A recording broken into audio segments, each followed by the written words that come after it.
男人从路边捡回一个昏厥的女孩，她的头发煞白，尾鳍上还有着醒目的伤痕。虽然男人小心地用花洒冲洗着上面的血迹，可女孩苏醒时还是第一时间把她当做了敌人。霎时间，一股如梦似幻的旋律迸发而出，女孩的眼神中更是杀气凛然。可这股死亡旋律并没能在男人身上奏效，反而让对方误以为是一种新型打招呼的方式。Hello, Mi Gaspard, Snow, Neige。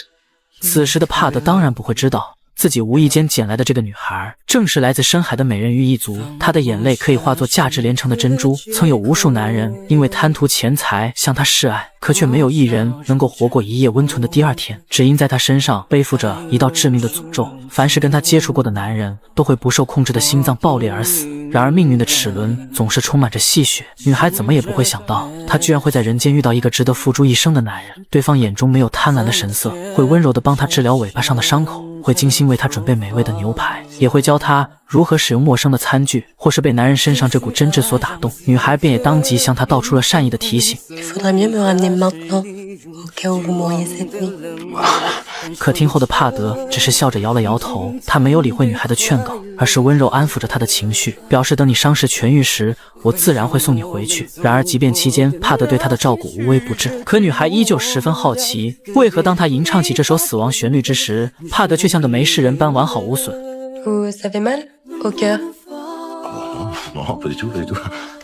女孩这才幡然领悟，原来帕德之所以对她的歌声免疫，是因为她的内心本就破碎得十分纯粹。然而在冰冷的心始终都会有融化的一天。经过一段时间的相处，帕德便惊恐地发现自己的心脏居然开始有了痛觉，他能清晰地感受到死亡的威胁，却依旧坚持用最幼稚的方式来逗女孩开心。这一切的隐忍与克制都被女孩看在眼里，也正是从这一刻开始，她便在心中暗自做好了离开的打算。比起这场互相救赎的爱恋来说，女孩更希望看到帕德好好的活下去。如果时光可以倒流，她宁愿那天的帕德从未察觉到搁浅在岸的那抹金光。这是一天夜晚，刚散完步的帕德在岸边发现了一个昏死的女孩，她的身体呈现出人鱼形状。善良的帕德强忍内心的恐惧，静静感受着女孩心脏传来的跳动，在确认对方没有死亡后，便毅然决定带她前往医治。可每当出租车司机看到帕德身后昏迷的女孩时，都因害怕惹上麻烦而拒绝了她的搭乘。万般无措下，他只好半路拦截了一辆三轮车，并花光全身积蓄将其买下。可即便好不容易来到医院，却又因为没有女孩的身份信息，被医院拒绝救治。在帕德跟医护人员争执阶段，门口的一位医生便连忙来到女孩跟前确认情况。然而就当他扒开女孩双眼之时，却突然听到了一阵美妙的歌声，这如梦如幻的旋律让他很快沉醉其中。可没过多久，医生的心脏便传来了剧烈的疼痛。与此同时，屋外的小狗也开始朝着女孩吼叫。在听到外面传来的异样后，帕德便急忙跑了出去，或是不想再生事端，他只好带着女孩离开了医院。于是便发生了开头的一幕。起初醒来的女孩对帕德很是抗拒，甚至一遍遍地哼唱出死亡旋律，试图以此杀死帕德。但让他意想不到的是，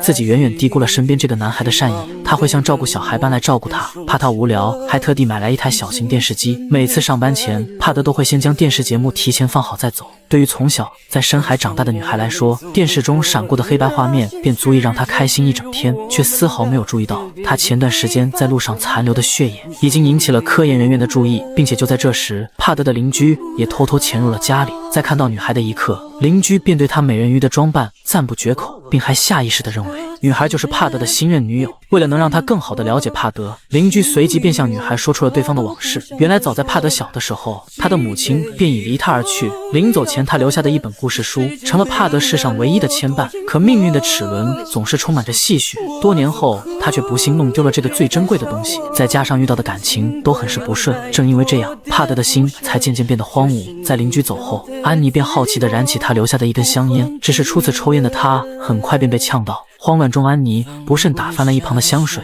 烟头落下的一刻便引燃了浴缸旁的地毯。紧接着，帕德便收到了消防员打来的电话，里面传来他公寓着火的噩耗。虽然消防员们很快熄灭了火势，但其中一位队长却在此时不受控制地走向屋内，嘴里更是传出了奇怪的喃喃声。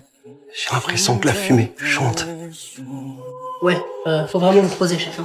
而也就是在这个时候，帕德便及时赶到了屋里。本以为自己即将受到消防员的厉声呵斥，可队长在警戒他的过程中，语气却始终被温柔所萦绕。当帕德急匆匆地赶到房间时，很快便找到了蜷缩在床底下的安妮。他温柔地将其抱到床上，并还有些生气地询问他事发的经过。虽然嘴上的语气有些凶煞，但还是会因为担心他会缺水晕厥，而把安妮转移到邻居家的浴缸中。因为这场大火早已摧毁了他的一切，其中包含着他童年的回忆，包含着他对母亲的思念，也包含着他对生活的希望。当噩梦的源头被烈火冲开时，坏事也随之接踵而至。帕德最为珍爱的吉他竟在此刻不合时宜地开始崩裂，他有些绝望地走上前去，却再次被地上残留的珍珠抹去了脚步。他重重地摔在地上，心中的最后一丝希望也随之沉入谷底。于是帕德当即来到安妮身旁，他本想动用怒意，可安妮却先一步做出了抱歉。然而现在的帕德早已没了生活的希望，看着伤势几近痊愈的安妮，他知道是时候该送她离开了。只是在离别前，帕德还是决定满足安妮最后一个愿望。Qu'est-ce que vous voulez faire pour vos dernières heures à Paris? Parisienne fiche. Une chanson de Crooner de Salle de Bain, c'est possible? 随后帕德便深情弹奏着这首安妮最爱听的曲子，而女孩也会附和这道流转的旋律，哼唱起这首她刚学会的歌词。为了记录下这份难得的回忆，两人便决定将其录制下来。在欢唱的过程中，他们各自都好像忘却了那些带有疤痕的过往。帕德不再沉溺于失去挚爱的悲痛之中，安妮也不再恐惧这善恶难辨的繁华人间。命运的齿轮让他们相遇在了那个夜晚，命运的安排也让他们之间慢慢盛放出了一朵美丽的爱情之花。或是这份感觉太过曼妙，情至意浓之时，帕德便不自觉地缓缓靠向女孩。不料下一秒却被录像带的结束声强行打断，并且没过一会，帕德的心脏处便传来了剧烈的疼痛。Qu'est-ce qui vous arrive? Vous êtes en train de tomber amoureux de moi? Ah non, pas du tout. Je vous rappelle que vous avez cramé mon appart. Puis vous n'êtes pas du tout mon type. C'est vrai, vous avez une très belle voix, mais les chanteuses, moi, j'ai déjà donné, merci bien. 安妮的确不懂得如何是爱，但她却能清晰地感受到，只有跟帕德待在一起的时候，她才能够常颜欢笑。眼看就要到达分别之际，临别前，帕德决定最后带安妮享受一次来自人间的浪漫。他梳理好了自己邋遢的造型，邻居则是精心为安妮准备着精致的妆容。他们总能在相见的时刻保持喜悦，却都没有意识到丘比特的爱神之箭早已将两人的心紧密相连。打扮后的安妮很是耀眼，她就像众星中的一颗璀璨繁星，点亮了这片寂静无声的夜，也点燃了帕德那片荒芜的内心。与初来时不同的是，现在的安妮对人间早已不再陌生和恐惧，因为有帕德的陪伴，她不再感到害怕。随后两人来到一家酒吧，在昏黄灯光的映衬下，一缕浪漫的情愫也悄悄地萦绕在了两人周围。帕德为女孩准备了一场鲜花盛宴，伴随漫天飞舞的花瓣落下的还有着两人即将走完的缘分。只是令男孩无比惊讶的是，随后安妮竟当着众人的面一口饮下了一瓶烈酒。女孩有些低沉地告诉帕德，每当有渔民妄图捕获他们的时候，人鱼一族便会奋起反击，毫不留情地将渔民杀掉，并偷走他们的烈酒。他的母亲便是在一场斗争中为了保护他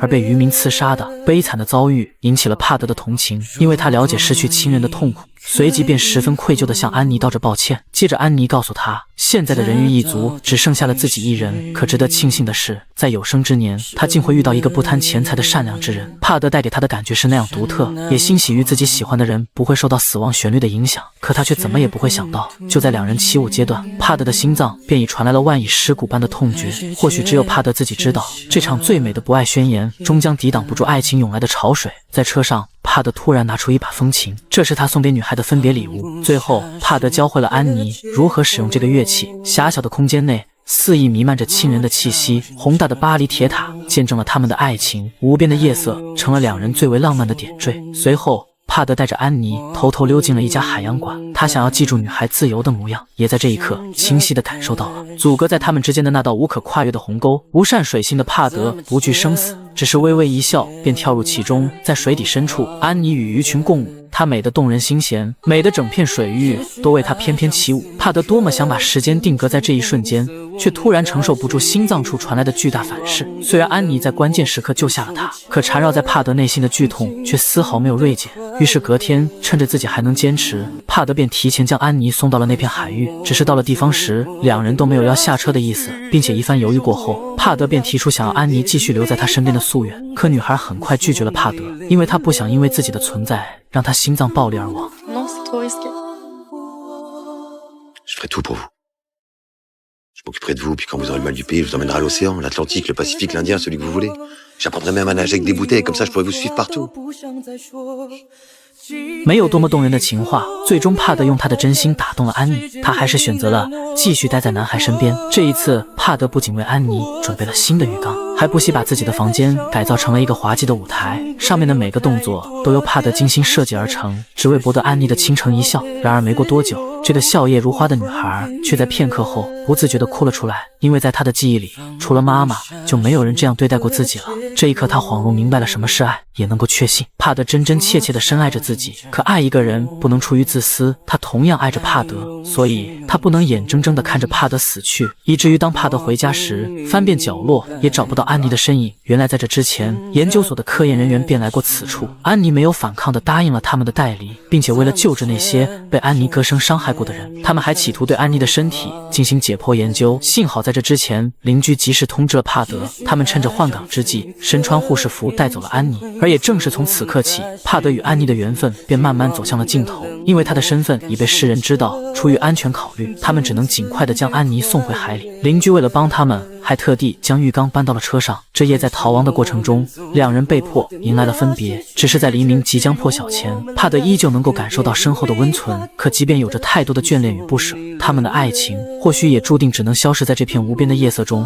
回想起那些一起走过的路途，虽然有着些许突兀与坎坷，但经历过的欢声笑语却早已化作了刻骨铭心的记忆碎片，永远定格在了他们各自的内心深处。渐渐的，帕德的心脏已经快要支撑不住，可他却从不后悔自己做出的决定，即便是冒着生命危险，他还是赶在日出的一刻，抱着安妮来到了海边。在阳光的沐浴下，他们终于以吻来确定了这段感情。而也就是在这个时候，科研人员匆匆赶到了这里，安妮最终回归了大海的怀抱，帕德也终于不受控制的晕倒在地。或是心中还有着太多的牵绊，他并没有因此丧命，而是回归了一个人的生活。只是每当他坐在浴缸中看着周围的陈设时，都会不经意间的想起一个熟悉的身影，所以他坚信这段缘分并未结束。于是这天，帕德带上了自己所有的寄托，他用那些价值连城的珍珠换来了一辆游轮，放下所有，踏上了这条寻找安妮的漫漫长路。帕德不知道自己要去往何处，只是在心中暗自祈祷着，海的尽头或许就能遇到安妮了吧，也许再次相见的他们定会厮守终生，永不分离。